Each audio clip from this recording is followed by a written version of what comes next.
Right Honourable Winston Speaker, Peters. this issue concerns the functioning of the Prime Minister's office and his role as the previous Minister in charge of the Security Intelligence Service.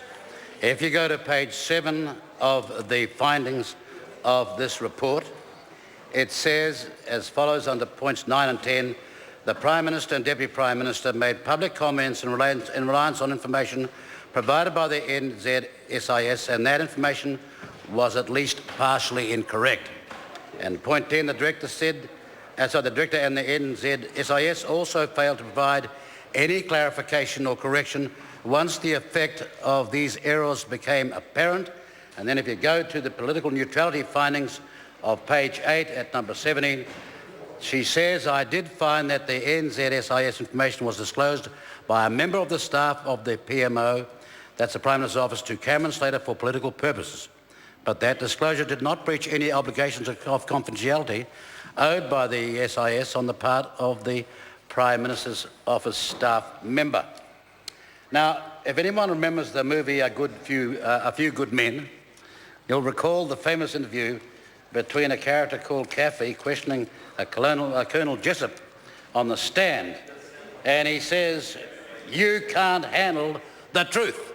Well, actually, we can. And that's what this debate should be about today. Let's go to this magnificent conversation on page 58. It's Tucker, the former head of the NZSIS. He says about Mr Goff, "Can I have a few days, please, to think about it?" That's Phil saying it. Well, I would give him a couple of days. Dejoux, who's he? He's the Deputy Chief of Staff in the Prime Minister's Office. What's he doing having this conversation? He says, "Look, Warren," it's not Mr Director General or anything else. "Look, Warren, I think we should give him some space." Tucker, "Well, what I said was I wouldn't want to leave it much beyond about close of play Monday, but let's do that. I'll hold it until then, so I've agreed to do that. I wanted to inform you about that." And on it goes, all the way down. And then Tucker says at the very bottom of this transcript, yeah, he will, in terms of overall credibility, that's about Goff. But anyway, I have agreed to hold it on till Monday, and if he still needs another day or two, I will do that, but I don't want to leave it. Are you happy with that? Dejoux, yeah, I'm happy with it. Tucker, very good, thanks, Phil. Then over the page. This is amazing, actually. It's page 59. However, the press release under 198.198, however, the press release was in large part consistent with the outcome as understood by Mr Goff. What it's saying right there is Mr Goff was telling the truth.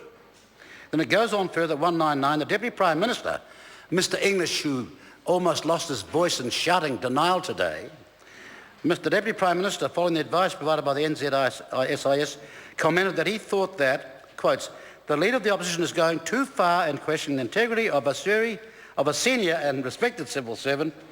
If you were given the choice, I think you would take a senior civil servant, a man of integrity. I'd believe him." It's all there. Now, you've got the new person involved, the Deputy Director, Relationships of Outputs and Communications of the SIS, and she's having a conversation, so this person's having a conversation with Dejoux as well. Is the PM going to come out in support of Warren? Gonna, that's what he said. Is going to come out in support of Warren, or is what Mr English has said it? Dejoux, I understand the PM has done media, he has done TV3, so yeah, Bill English has done that in the House again, on the run rather. That will be what most media use, and I would have thought, I had a chat to Warren before, and he wants the word integrity to be put in. And I would thought that, this, I'm reading exactly what they said, I would thought that line, senior civil servant, a man of integrity, I believe him. The Deputy Director of Relationships and Outputs for the SIS says, that's lovely, that's very good. Okay, that's great, thanks. So who is this man? Well, he's the Deputy Chief of Staff of the Prime Minister's Office, and his wife runs the National Party electoral campaigns. This has got an acrid stench about it. Surely, if you go, oh, I know that big ears won't get it, because this is about fact. It's not about fiction, it's about fact. If you go to the point quoted on page 66 today by the Prime Minister, who again was shouting in the House, At point 222, this is what this investigator of this matter said. Had it been necessary, I should have also sought the Prime Minister's appearance before the inquiry. However, I have found that the Prime Minister's involvement in these particular events was limited to a briefing given by the Director to the Prime Minister, etc., etc. Now, let me ask this question.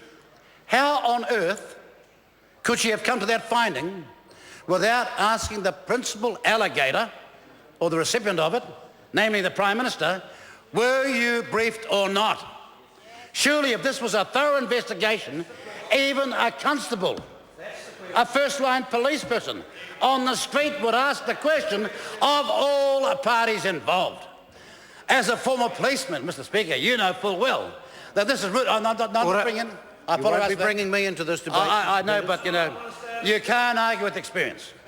But the reality is, any police person or investigator would have asked the Prime Minister this one question: were you advised or not?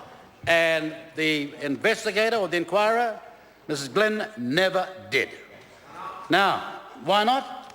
That's a very good question. That's a very good question.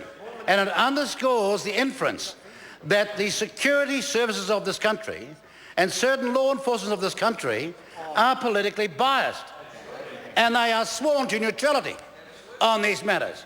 But the thing about this is, the most fundamental thing about it is, if I was responding to this inquiry, I'd say, because the Prime Minister at all points in time was the political head of the SIS. That's why you'd ask him. Are there allegations that infer that he knew? Yes, there have been countless allegations. So why wouldn't you do the most rudimentary thing? In all my years in Parliament, I can never recall a Prime Minister who has been willfully indifferent to events happening in his own office and the ministry, like the GCSB and SIS, that he is responsible for. Or is he just bone idle and doesn't care?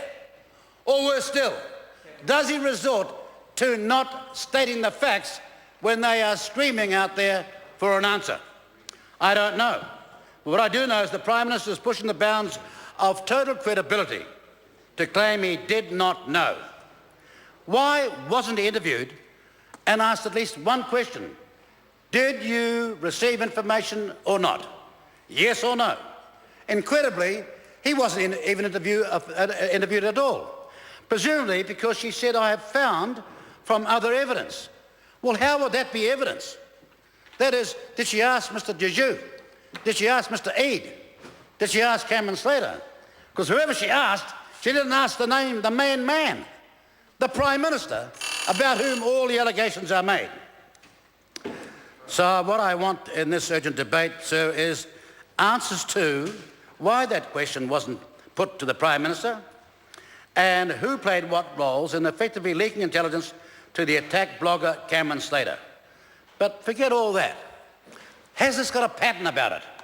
Remember when it was said that Peter Dunn, a Minister of Inland Revenue, was a prime leak on an intelligence and security matter? What did what did the Prime Minister say? Look, I want to believe him, but I really just can't. And then there was a second investigation, Mr. Banks and the police report. And the Prime Minister's response? I'm not even going to read it. This is a police report that went to see this man seriously before the court, and it's still there now, and yet the Prime Minister did not want to know. Or a Vita scandal. Again, nothing wrong here. All above board, but in the heat of the campaign, down goes Judith. Apparently now she's exonerated, not on Orovita, but on this other matter. And the Prime Minister still doesn't know. And then, of course, you got the one that's paramount of all. Everybody was involved, the police, the SIS, the GCSB, the international agencies, America's the security agencies.